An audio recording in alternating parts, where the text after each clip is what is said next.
Welcome to the Inspired Evolution, and it is such a pleasure to be here today. Today we have with us Skip Kelly. Skip, how are you? On a scale of 1 to 10, On a 10 scale being living all my dreams, 5 neutral, 7 is like a pretty good day. I would give it like a 9.6. 9.6? Yeah. What's stopping it from being a 10? Workout and then room for the unknown. Ooh, a little bit of space for curiosity. So, for those tuning in to Skip for the first time, it doesn't have to be your first time. There's another episode already on the Inspired Evolution, which at that point we'd never actually met in person. And now we have the amazing opportunity to be here in the flesh. There's been so many opportunities for us to do something cool like this, but we haven't capitalized on it, so foolish us. Here we are. Skip, man, I could introduce you as a vlogger. I could introduce you as an entrepreneur. I could introduce you as a nomad. There is so much energy going on in there. What do you see yourself as, bro? This has actually been quite the journey. We've talked about it really recently. And when I was 18, I worked for a motivational speaker, right? And I was the right-hand man. I went up on stage. It was for youth leadership and education, right? Mm-hmm. And ever since then, I think my life has been very biased. We all have mentors in our lives that kind of set an expectation, right? You get someone like you had Eckhart Tolle, right? How do you pronounce his name? I say Eckhart Tolle, and it seems to be the consistent version of it, but I'm by no means an authority on Eckhart Tolle. So we'll say Eckhart Tolle, right? Or like Vision, right? Yeah. And when you have these level of mentors, there's a certain expectation for how your life is going to go. Mm. And so right out of the gate at 18, I had this incredible, very successful motivational speaker that I traveled with. Mm. And I think because of that experience, my life got totally shifted in a different direction, like several degrees off the course it was going. And ever since then, I think I've been looking for like the word that I could belong to, or like the thing that I could belong to. And I just recently found that word. Here we go. I call it Fulfillionaire. Yes! Oh, dude! Love this word. Can you repeat that for us slowly? Fulfillionaire. Yeah. So I worked with a lot of wealthy people. I worked with a lot of digital nomads who had a lot of freedom. Mm. I worked with a lot of people who are amazing artists and creators over the years. I've worked with people who are Olympic athletes, right? Medalists.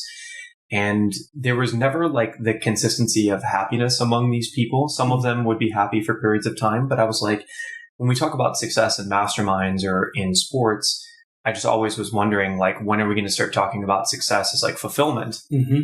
And it's not a thing. It's very rare. And then it's even more rare that the person that might bring it up a little bit is actually like successful in all those other ways as well. Mm. And so I've recently made it my whole life prerogative to bring awareness to this whole new word that people can belong to, which is Fulfillionaire. I love it. I actually absolutely love that word. You mentioned it in passing, maybe in a blog post or a post somewhere, and ever since I read it, I've been advocating it without even you really knowing that I've been advocating it. I just love the word Fulfillionaire. It just brings in all the right energy. Impregnated in that word is fulfillment. Yeah. And do you what's your awareness around fulfillment? Like, why is it so important to you? Have you ever heard of the bulletproof diet? Yes. So I used to be a huge bulletproof advocate.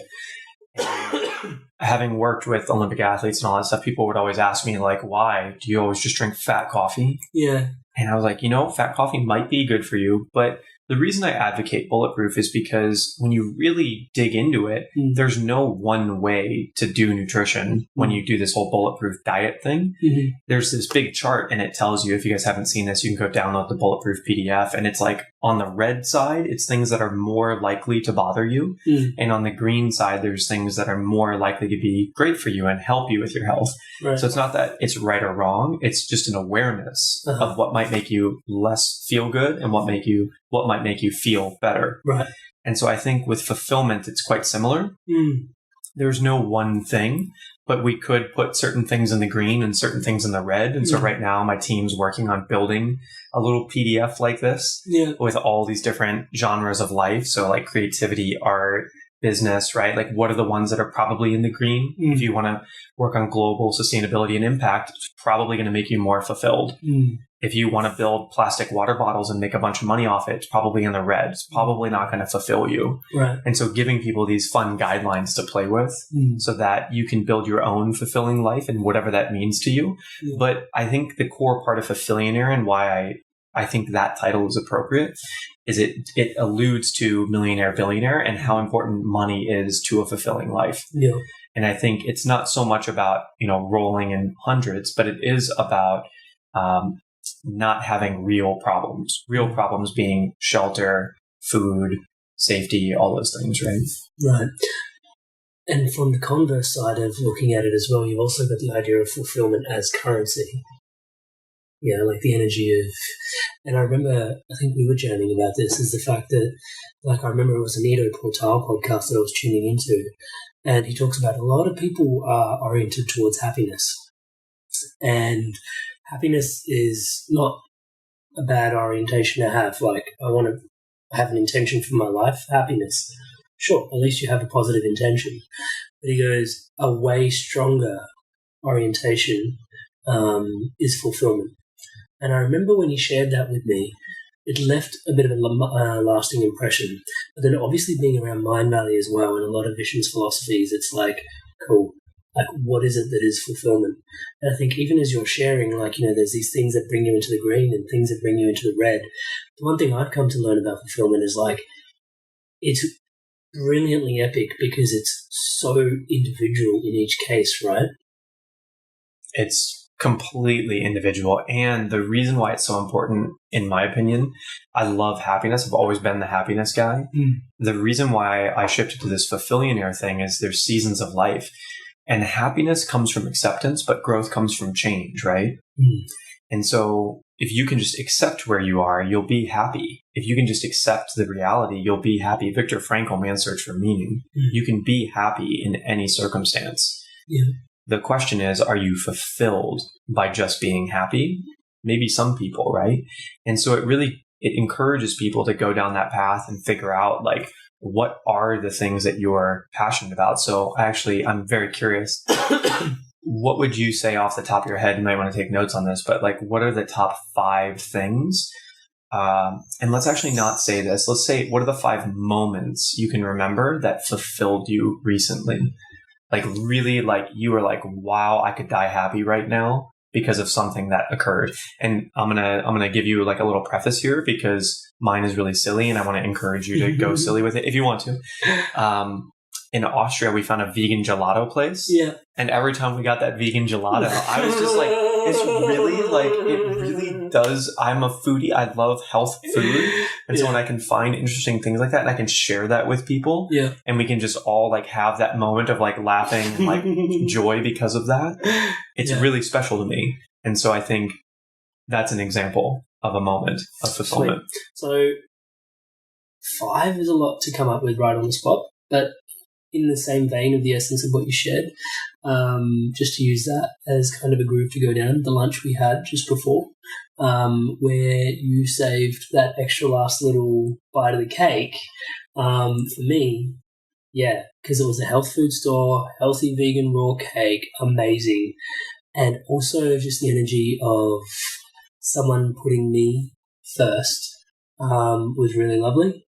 And you don't always get that. And especially the last weekend, I spent some downtime recovering and missing my girlfriend a lot, or fiance a lot, and just having someone put me first and just felt loved. So that was the connection and the nourishment and all that wrapped into one was a beautiful little moment to me. And it helped me feel really whole in that moment. So when you say the word fulfilled, I think about the word whole. So when do I actually feel whole? I guess that's my litmus for it. And there's these clear moments. This my truth is speaking on the stage yesterday at Mindvalley University. On the back of that, obviously in the moment, you're just in the moment in your flow, and I feel really whole in that space. But I also always take 5 to 10 minutes out after at the end of it to really just meditate, give thanks, and really just drop in and go, thank you for that amazing experience, universe, everybody that showed up. It wasn't just, because I could be talking to an empty room. So I'm glad that there's people there. So just giving thanks for them and taking that moment afterwards just to really feel really whole and fulfilled. So there's that. And the podcast that came out last week was also really exciting for me. I really enjoyed interviewing Stephen Kotler, and I felt really fulfilled on the back of that. I remember, and that was different. I really couldn't even sit afterwards. I was like doing push-ups and running around the block basically, just because of so much energy. I think your listeners will care about this, and I'm curious, just one layer deeper on that. Why do you think? What was the significance of interviewing and releasing that interview with Stephen Kotler that fulfilled you so much? Oh, absolutely. So I think we're all here, right? Put on the planet for a reason. And for me, one of my deepest curiosity points is that we are the universe looking in on ourselves, right? And his work specifically speaks to flow. And I feel like we only drop into flow when we are doing that exact thing that the Creator put us here to be doing. And he articulated that message so eloquently at the end of that episode that it was like my message that I really wanted to share with others was being shared by basically a mentor in the space with even greater grace, And so for me, that was what was fulfilling about it. Got it. So it was like this deep belief that you held that was validated by someone who has proven it again and again and again. And so that like connection of like that higher power speaking through both of you at the same time and agreeing. Yes. And also the fact that my deepest core values are like connection. But that connection, I've been exploring that a little bit as well. And it's definitely between people, but it doesn't have to be. It's pets as well. I love animals. And also ideas. I started to realize that actually the other part of it is ideas. And so, again, just connecting people that are listening as well to the ideas that are there. And so that's what speaks to me is the connection and the ideas. And actually using that again and again as a litmus in my life to see where fulfillment comes in, and giving myself permission to do those things continuously to cultivate the energy of what you would call the Fulfillionaire, right? Because if I'm talking on this, podcast is a perfect place. If I'm talking from a stage, it's a perfect place because I'm connecting people and ideas, connecting with people, connecting with ideas. If I'm literally in a one-on-one coaching call, connecting people and ideas, training corporates, connecting people and ideas. So that's where I find my fulfillment. And once that level of clarity drops in, your whole life changes because you know what your currency is for your fulfillment. So this is I'm loving this. There's a fantastic exercise I think every listener should do now in their head, or if you can sit down with a notebook, this would be a fantastic time. There was this woman I met in Bali last year when I was visiting for A-Fest and I was filming, which Bali was very hard for me, by the way. I don't know if any of you don't like humid environments, but that's me. So don't go to Bali if you're like that. I'm a mountain person. And she brought up this fascinating concept that I had never heard. And it really helped clear the way for this whole fulfillment conversation. So if you're listening and you're wondering like what fulfills me, and there's been lots of little things in life, 2 notes on that. Number 1, it's not always what you're doing, it's how you're doing it is a big piece of fulfillment. But the second thing is, and you're definitely going to need a notebook for this, Amrit, what 1 or 2 major existential struggles did you have growing up? So for me, to give you an example, while you guys are doing this exercise and girls, it was community. My parents were divorced at a very young age, and I was bullied a lot. I got jumped many times. I was a minority in New Orleans and then in Houston. And so my brother, I had like a whole abandonment experience with that thing. And he was an older brother, right? So the lack of protection from these bullies and whatnot. Yeah. And then I was living with my dad. My dad would play video games and work all day. So there was never like support there either, although I never asked for it. Yeah. Classic child. But so there was this element of community. And at some point growing up, I started to form communities for people that did not have community. And I started to gather all the weirdos that I thought were super special people. Yep. And it was at a very early age, I started to realize like solving that issue for myself, but finding out that everyone feels alone on Earth is a core belief that I have. Everyone feels misunderstood. Most people, I should say, like 99.9%. Until maybe you have something like this and you start to understand that that's just something that we all feel. And I think there's probably a deeper universe truth to that of like we are to some extent all one, but we chose to all be different for this life. And so we are all alone purposefully. Right. And so there's an element of beauty to that, but there's also this element of, for me, like we talk about connection, that the reason that I like to bring people together and why I think Fulfillionaire is such an important thing is all the stuff that made my friends happy. Actually, you know what? There's a video coming out that Mindvalley is about to share in an hour about this. But what fulfilled me was so different than what fulfilled the people that I had similar skills to, right? The millionaires and billionaires that I hung out with seemed like they were fulfilled by things. And I just didn't jive with me. I just didn't want to spend money on anything. And every time I would, it just wouldn't help. So I needed to find other ways, and connection was that number one way for me. So if you're journaling, what were the biggest existential struggles? So that was an example of my story about connection and about community and loneliness. So alleviating other people's loneliness for me in any way is one of the most beautiful, fulfilling things that I have in my life. Yeah. And then the second is this concept of I'm not enoughness. Right. So if you've ever heard Marissa Peer, her whole thing is I am not enough, right? Or I am enough, rather. Yeah. And it's fascinating where I remember breaking down when I was working with that motivational speaker at a leadership camp, teaching a bunch of coaches how to do stuff. And they went around and they're like, what are you most scared of? And I was like, I'm not scared of heights. I'm not scared of spiders. I'm not scared of animals or snakes. Like I was a Muay Thai fighter, right? I'm scared of not living up to my potential. And I just broke down when I said this to this group. And I mean, I really cried, and I am not a crier at all. And so it felt very, very vulnerable. And it wasn't received super well by a bunch of other teenagers, right? But it's very true. And it took me a long time to own up to that, like probably till 8 or 9 years after I first said that out loud. And there's a core belief that I have that might help some people listening, which is we're all just floating on a giant rock in space, maybe in a computer simulation. So really, how important is it that you live up to your quote unquote potential? And at the same time, whatever you do doesn't matter. And so why not do the things that inspire you and fulfill you? And you're just as important if you're cleaning the toilet as you are if you're making Tesla, a company and a real thing. Like both people have value and purpose in this life because in the end, it's not going to matter anyways. And if we share some sort of spiritual belief around this we are one thing, if Elon Musk did it, that means I did too. So it's all cool. I like that. Yeah, that's awesome. That first point you shared was really deep for me, like Inspired Evolution.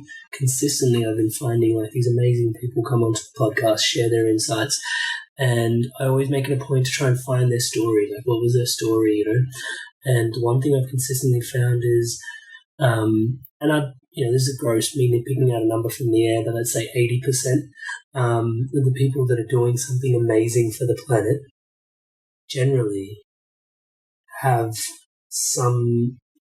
their greatest gift is how I actually put it, comes from their greatest challenge. And it's just a matter of like, okay, you're doing something incredible for the world. What is that? You can almost now to the point where I look at what someone's doing for the planet, I'm like, what was their biggest challenge? What was that source of that inspiration? And I'm no different, like meditation, mindfulness is a massive thing for me, sharing around the world, promoting these ideas around mindfulness, mindful living. My biggest challenge was I struggled with depression for 6 years, completely changed my life. So I totally relate to that. And I thank you for sharing that, bro, because that's really, really something. And I wanna peel into a little bit more. You mentioned community. and bringing people together, because you are working on a few things. But I love how when you create something, you don't really, how do I put this? It's never on the radar. I feel like it's always like behind the scenes, yeah, but it's always massive. This is just the vibe that I get. This is me reflecting it back to you. So you've got this little community project that you've got going on. Can we call it that? What is the Avengers, bro? What's going on here? When I talked about collecting these like very, very exceptional misfits, I realized that some people fit in easier than others. Mm-hmm. And some people chase their own fulfillment, chase their own individuality, so far down a path that it's very hard for other people to understand them. But I noticed like there's this pattern of the people that chase their own individuality and chase their own fulfillment really hard end up conglomerating at like another point in this tunnel. So it's almost like they break away from like the pack and take roads less traveled. But those roads less traveled all go to a similar place. And then they can just kind of reunite regularly. Yeah. And so it's like I knew that my life was going to get crazier and crazier in the best way possible. I have huge plans running for president of the United States, right? Having this whole Fulfillionaire thing, being this YouTuber, this social media person, right? Not for the sake of the fame, but again, for the sake of like breaching this discussion of like, let's start talking about success as fulfillment and not success as anything else. Yeah. And so it's really like a choose your own adventure success game, right? Yeah. And because of all these big goals, I already started to see my life like with Mindvalley, right? Like you and I both just went to lunch and I had my stuff on a table and we sit down and these two beautiful people come over and they just start talking to us and they know who we are without having to like introduce each other. I've never met them. You've never met them, but they knew us, right? Yeah. And there's so many beautiful things that come out of reputation and notoriety. At the same feather, the bigger you get in that world and the bigger your reputation gets, the more people that know you, the harder it is to feel connection to people. I find that it's more and more challenging to feel understood by people who know who you are online or who you have been versus who you are right now in this moment and are living a similar life. And so I think unity is everything. Like I love everyone on earth. I would jump in front of a bullet for most people, even if I didn't know them. The real question is, yes, let's unite everyone, but where do you belong in the tribe so that you can fill up your own cup so that you can go serve everyone else in the best way possible? And a lot of these leaders aren't able to fill up their own cups. They don't feel connected to people tightly. And so I decided for myself, and I knew this would solve a lot of other people's issues, to create a group of leaders who are all running their own movements, their own businesses, their own whatever they're going to run, right? So that they could feel connected to people that understood them no matter how crazy this journey gets. Like if I'm president of the United States, you and I are going to have known each other way before that happened. And so I can always like sit down with you and have just a normal conversation where you're not fanboying out. And so for all of this group that I call the Avengers, it's 100 friends for 100 years.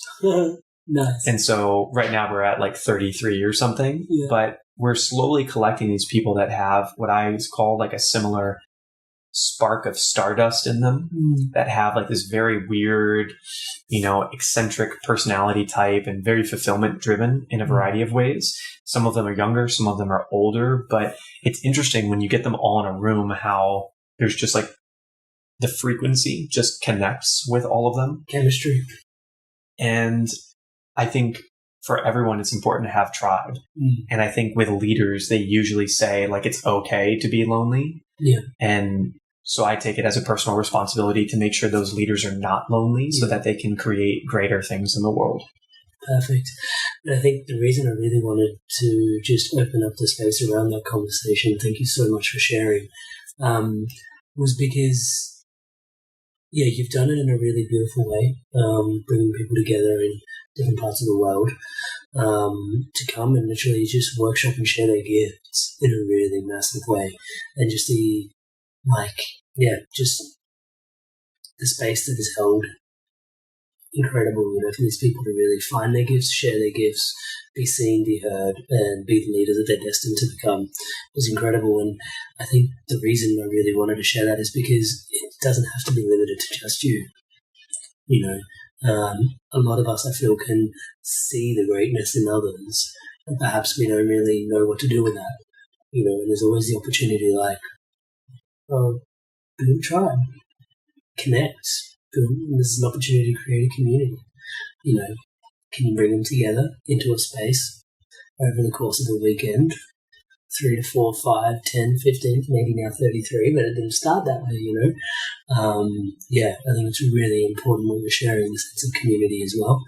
I love that little bit in there in terms of filling up your own cup first, and everybody doing that is basically the awakening for unity for the planet going forward. Skip for president. I'm all for that.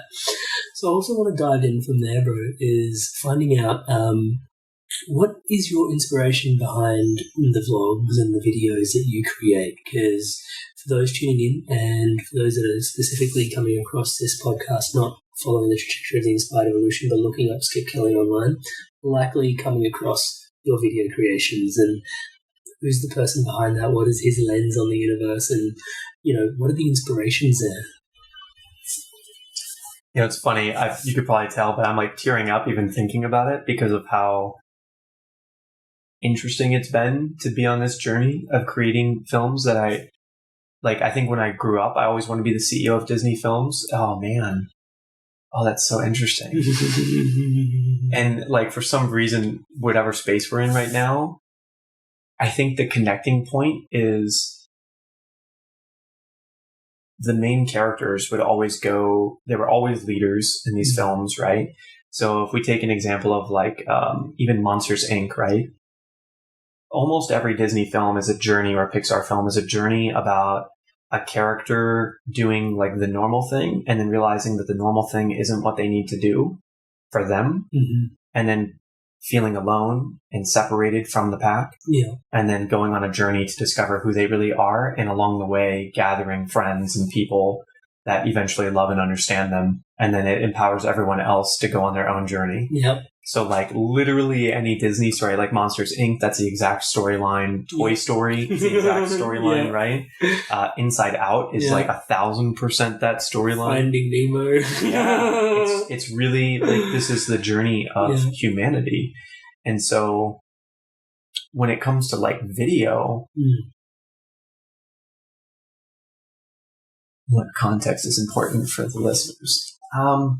When I was 18, I applied to film school and I got accepted to 2. I went and visited both.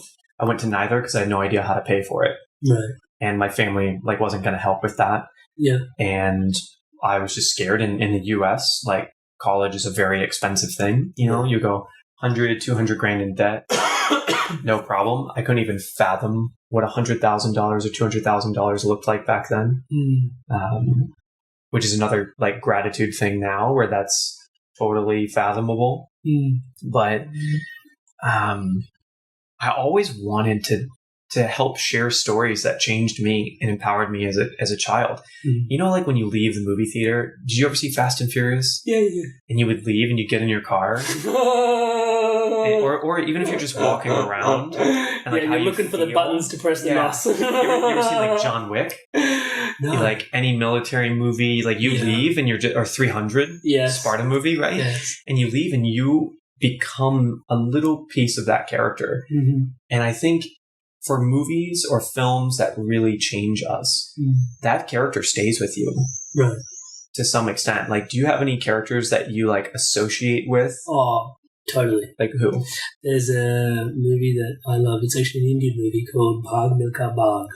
And it's about this track athlete. And it was this amazing the Indian Usain Bolt back in the day, basically. And his story is worth a lot of money. But he's a national icon, and you have to sell it for something. So he sold it for $1, so that his story could be shared, so that the nation could be inspired. and just who he is as a Sikh, and what he did for the nation and his service and through sports, and his similar story. There's a character there. There's a story there. He was basically, his hometown was invaded and his whole family was cut down and he just had to run away. And he just kept running and became the track icon of Australia, of India. Amazing. So I think we all have these characters that we partially associate with, and I would encourage you to think of yourself as that character more and more often and take what you will from various characters. I grew up watching an anime show called Naruto, which is very, very popular. Yep. And at some point when I was like 25 or 26, like I grew up with that character. Like it started when I was his age and then we grew up together. Yep. And at some point I realized like, oh my gosh, I've become this character. Like and I wasn't consciously doing it. Yeah. But the more you can like appreciate these characters in life, the more you can start to realize what inspires you and who you want to show up as on a day-to-day basis with your habits, right?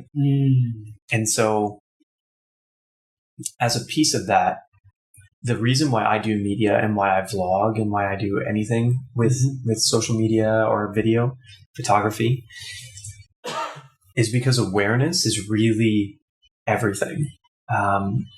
So as an example, I have a supplement company, right? It's fantastic. If everyone knew what I knew about science, they would probably be drinking this supplement. I also have the Prehab Dojo, right? The exercise injury and recovery prevention thing. And if everyone knew what I knew about science, they would be doing that every day. So why don't they? And the only answer that has made sense to me is self-love. It's like if you cared enough and if you understood enough to care, right? And if you like really wanted to go down the path of taking care of yourself, you would do both of these things, but we don't. We don't always go for a run. We don't always choose the best food. We don't always drink enough water or sleep enough. We value something else more. And so I want to encourage people to value themselves more. Right. And help bring awareness to self-love, to fulfillment, right? Yeah. So that I think that's the base layer. It's the foundation. No matter what I try to teach you about health, it's not going to matter if you don't care about yourself. True. Wow. I love that. And so every time you're connecting to a creation, are you trying to find yourself in it in some part? Because you mentioned that your vlogs and the stories is a central character that some part of it is, but when you're creating a vlog and it's you in there, are you going on an exploratory journey or is it a sharing? It really is documenting what fulfillment looks like, although it's not conscious per se. Yeah. It really is just kind of going through a day. But I think I attempt to live and breathe this message to the best of my ability. Yeah. And so when I start talking about it more, I hope it just bleeds out of everything that I do, and I think if you go it already back, seems to be, bro. and yeah, I just want to encourage people, but I also want to teach very practical skills. Like I said, the reason Fulfillionaire is because of the financial side of things that doesn't get looked at a lot with happiness and spirituality, right? But also like the notoriety, if you are like a conscious leader and you want to help provide awareness to the world, like how important it is for you to know algorithms, and not just do the thing. Like I get, do your passion, but also allow people to help you and ask for help. I just recently was like, I had almost like a gratitude breakdown because I had so many people asking me like, how can I support you? And I was just like, everything. At some point, like people used to ask me that all the time and I would say, no, I'm good. Yeah. And then there was like one day everything changed and I was like, I have 700 things I need help with right now. Here's the list. Yeah. And I wonder how many leaders are also doing that same thing. But I think it also comes to like, do you have the vision that you're really looking for that's big enough to where that support isn't necessary, right? Where if you're just going to be like helping me do a set of like 20 push-ups, it's not that big of a deal. But if it's like 500,000 18-year-olds are going to choose to go to entrepreneur school, Mindvalley University, instead of Stanford or some other university where they're going to, for 4 years, flounder about. Not to say that that's what's going to happen, but, I might be very inspired to help the former. The movement of that. Mm-hmm. Yeah, cool. In and around that, bro, can I find out a little bit more about what storytelling means to you? So it comes back to the same concept of, I know a lot of incredibly inspiring people who live beautiful lives. Thank you. And with that, for some reason, these people are not known, right? These people who have incredible messages, incredible products, no one has any idea that they exist. And that's twofold. Number one, they probably don't want people to know that they exist in some scenarios, right?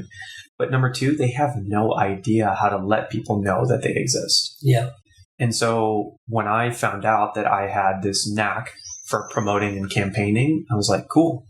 I'm going to go find all the little people, the misfits. I'm going to grab them and I'm going to drag them into the spotlight for a minute. Yeah. And then teach them what I can about staying there so that they can go do it on their own. Yeah. And then eventually grab other people and teach them how to teach and then throw them out there too. Yeah. And I think, you ever heard of the PayPal Mafia? Yes. Yes, I have. So for listeners, if you haven't heard of the PayPal Mafia, Google it. It's insane.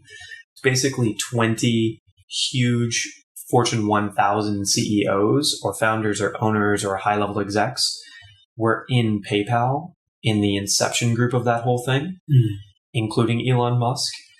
And when you look around at the list of names that was there, you wonder, like, how did they all end up doing something incredible? Yeah. And it's because they all had each other's backs. They all knew each other. They all had similar skills. They all felt like they belonged to each other. And so as Elon started a thing and as each person started their thing, that level of expectation that we talked about earlier goes up. And they were able to empower each other, able to treat each other well and help each other as opposed to compete with each other. Competition is definitely not a bad thing. I love competition. I also think it's really important as you decide to really inspire the world and become a leader to just say, how can I support you to everyone you know? And so that's been a new thing I've been saying a lot of because I started to realize how many people were saying it to me. Right. And I started to realize, like, I'm not exactly sure how they can support me until that one day. So now I ask it to all of my good friends like you. And I say, like, how can I support you? Because it's twofold. I obviously want to help. And number two, I want to know what you're thinking of that could support you. So I get ideas for what could support me. Makes sense. So storytelling and teaching that is all about helping people get beautiful messages, products, services, whatever it is, out into the world that deserve to be there versus the ones where the messages are fantastic, but the products, services, whatever it is, may not be that great. Which there seems to be more of that than the latter at the moment. You touched on something really important there, which is, by leveraging in the conversation of the success of the PayPal Mafia. We suffer a lot at the moment from these diseases of loneliness is pretty much becoming this umbrella term for depression, suicide, and like all these things, which are really, this is a thing. And before they were just like, this is a bit disparate, like alcoholism, but like took his own life. And, these are all heavy things. But they're now all coming under this one umbrella term, which is diseases of loneliness. And, it was just really, really deep what you were sharing. I just thought about that when I think you're highlighting and speaking to that need that is ever more present, I feel like, in today's society, right? Yeah. Okay. Couple big drops here. Number one, and this is hard to see when you're in the tunnel. So if it's a listener right now and you're in this tunnel where you feel very lonely or feel like you're not understood, it's hard to see this, but I want to conceptually introduce you to this concept, which is after all of my traveling and forming groups and connecting with incredible people, that feeling of loneliness will not go away by being surrounded by great people that love you and you love them.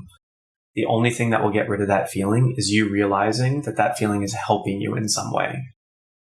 So, as an example, I have a deep belief after healing injuries for a decade and creating all these groups, creating these vlogs, that it's like, I still get pangs of loneliness all the time.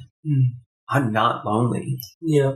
That feeling is not because of me being alone. And so I want to introduce people to this idea that it's like, you feeling lonely is just you feeling lonely. It's not the actual thing. And so when we realize that that feeling is serving us in some positive way, like, why is loneliness serving me? And it serves me because it helps me feel different. It helps me feel unique and individual. Yeah.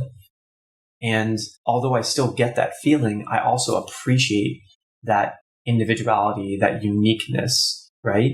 That little stardust that I chose to be for this one lifetime. Yeah. And so it becomes not a bad thing, not a sad thing. It actually becomes somewhat of like a little treasure, like a little secret that I keep to myself, where I'm like, yeah, still feel lonely all the time, but I want to. And I want to be unique and different and individual while I'm surrounded by other people. And again, that core belief of like, everyone feels alone. Everyone gets that same feeling of loneliness. So just talk to anyone, the cashier, gas station people, the waiter, right?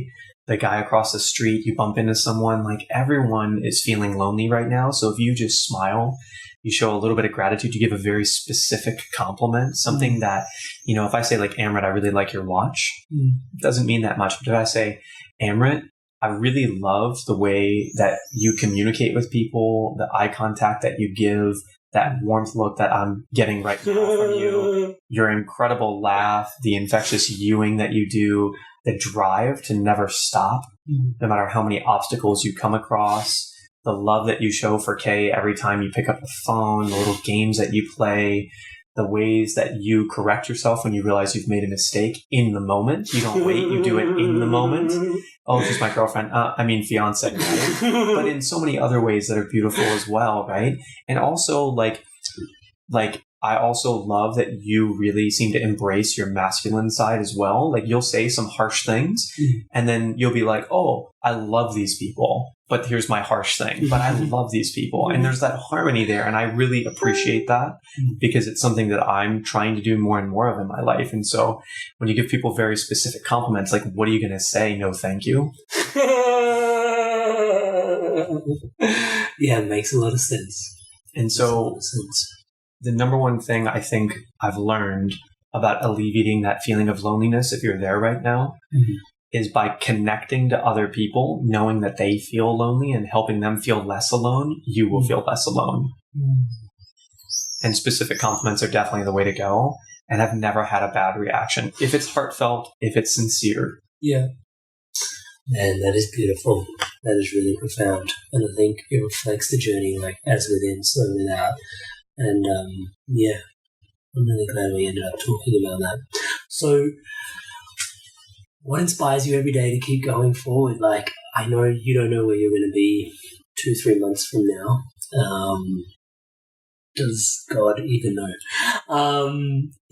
What inspires, like, what forms part of your selection process for where you're going? Is it, I'm going based on intuition, I'm finding my flow? What guides you through life at the moment, living the way that you do?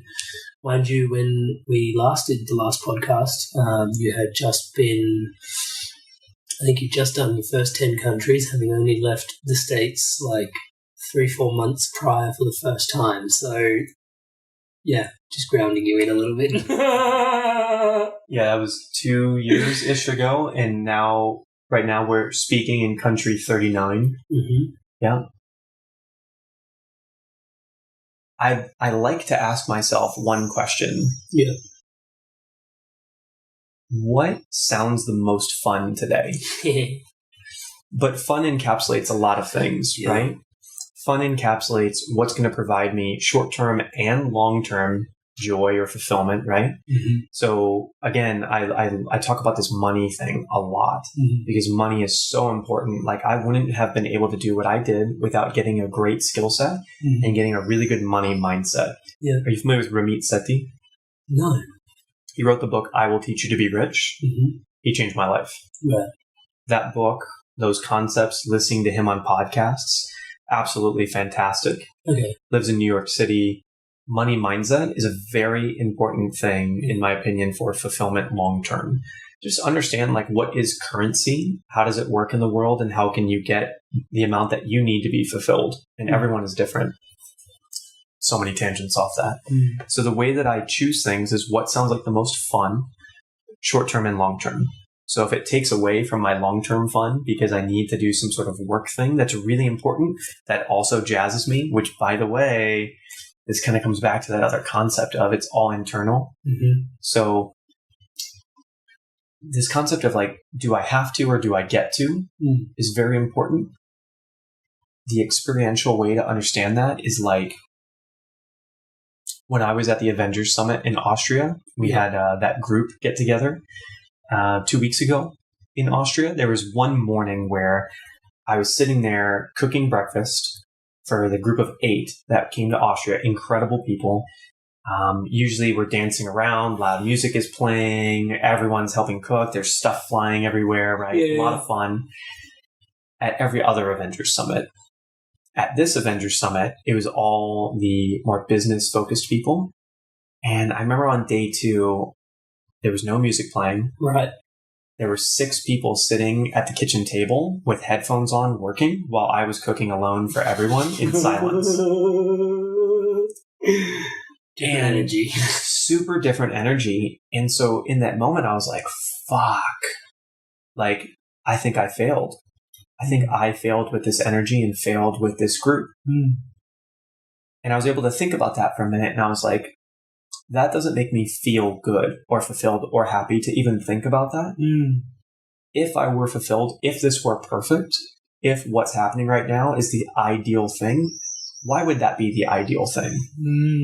And I started to realize the only reason these 6 people are working so hard right now is because they're trying to achieve this financial freedom that I've achieved, that I keep inspiring and representing to them so that they can dance and cook all together and feel good about not working for 8 days to 6 weeks at a time like we're doing on this big trip, right? Yeah. And so you ask, like, how do I make decisions? I make decisions based on what sounds fun. And if it doesn't sound fun, I figure out how it could be fun. Yeah, right. I think that's really valuable. Because oftentimes I think there's this connotation that everything, especially you find this in the personal development movement, is that everything should be all flow all the time.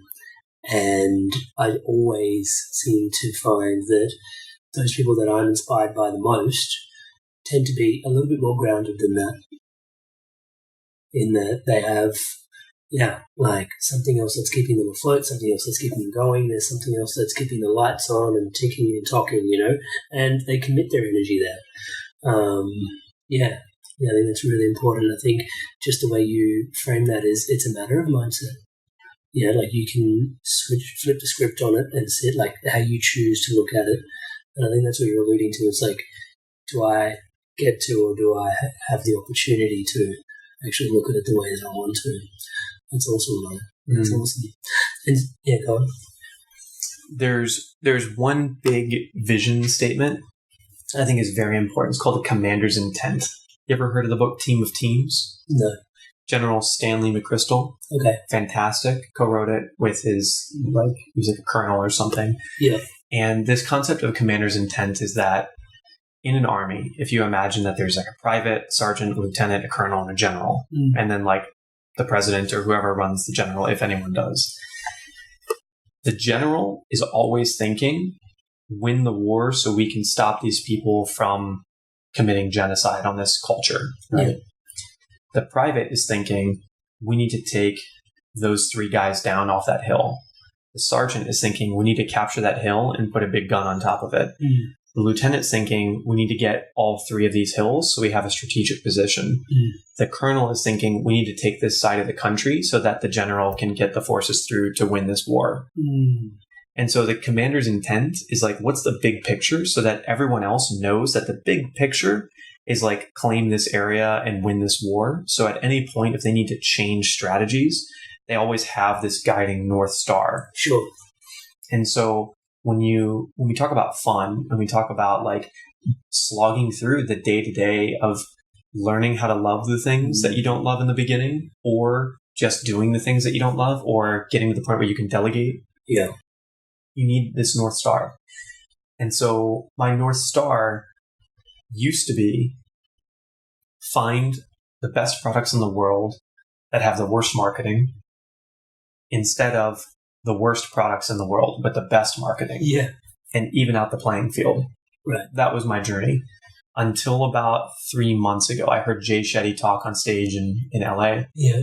And he quoted, I forget who he quoted, and I have not been able to find this quote. I was definitely in a meditative trance state, so maybe I just made it up too. I'm not sure. Mm-hmm. But it said, and I'm paraphrasing because this is how I'm quoting it to myself all the time. I want to wage peace as effectively and strategically as if I were waging war. Mm-hmm. Yeah, I heard this quote. And so there's so much that's wrapped into that for me. Yeah. It's the algorithms, it's the timing, it's the effectiveness, right? It's really not just doing what you love, but being strategic about the thing that you love. You can make it perfect or you can make it. But if you already know how to make it, you better try making it perfect. Yeah, agree, man. Agree. Wow. Goosebumps. Okay, so yeah, I think, to be honest, I could talk to you forever, and I continue to have the pleasure to do this for the rest of the month. We're here for the whole month in Mindvalley, here in Pula, Croatia, and I think for me this was a really awesome opportunity to have you in here, just because I guess, like you and I, these are the kind of things that we're talking about at lunch and stuff like that on the daily. But it was really awesome to just be able to share your energy, your vibe with the Inspired Evolution again.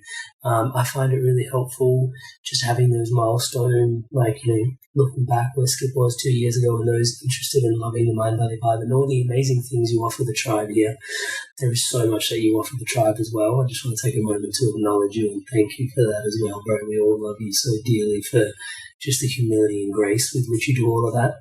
And this is just another component to that. So thank you for sharing your time here today with us. And as always, brother, not just today, but, all the little bits and pieces along the way that has enabled you to have such an informed conversation with us. Just extending gratitude to that. And always, always, as you know, in your corner, wishing you all the best, brother. Likewise. For those that want to tune in to Skip, what's the best way to get in touch with you, bro? YouTube or Facebook. Yeah, cool. Mm-hmm. And we look up Skip Kelly Inspirations. Is that the best place? Just Skip Kelly. Yeah. Pretty easy to find me. Yeah, perfect. Thank you guys so much for tuning in to the Love of the Inspired Evolution and sharing the Love of the Inspired Evolution. If you feel like this content has supported you or may support anyone else that you know may resonate with the content of it, please share away and share the love around. Thank you guys so much. And to stay up to date on whatever's coming out with the Inspired Evolution, please subscribe. There's all these links in the bio for you to tune into the episodes and all these different platforms, just so that message can get to you and your loved ones. Thank you so much for all your love and support. Stay inspired to evolve.